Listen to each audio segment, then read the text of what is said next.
పద్మపీఠం, దాని మీద ఆయన పాదాలు, మెడలో వేసుకున్నటువంటి సాలగ్రామాల మాడలు,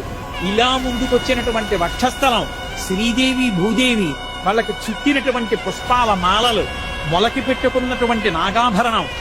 ఆ పైన ఈ చేత్తో పట్టుకున్నటువంటి చక్రం, ఈ చేత్తో పట్టుకున్నటువంటి శంఖం, ఇలా చూపిస్తున్నటువంటి వరదహస్తం, దాని నిండా వజ్రాల తాపడం, ఇందరికీ అభయం ములిచ్చు చేయి కందువకో మంచి బంగారు చేయి అని అన్నమయ్య పొంగిపోయినటువంటి ఆ చెయ్యి, సున్నా చుట్టినట్టున్న చిన్న చిరునవ్వు నవ్వుతున్నటువంటి చిన్న గుంటటి మూతి, దాని కింద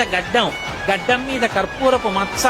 కళ్ళు ముక్కు కప్పుతూ పై వరకు పెట్టినటువంటి ఊర్ధ్వపుండ్రాలు, దాని మీద అంత పొడుగున వజ్రాలు తాపడం చేసినటువంటి కిరీటం, ఈ చేతి నుంచి అలా కిరీటం నుంచి ఇలా దిగినటువంటి పెద్ద తోమాల, ఆ స్వామి దివ్యమంగళ విగ్రహాన్ని పైనుంచి కిందకి కింద నుంచి పైకి చూసి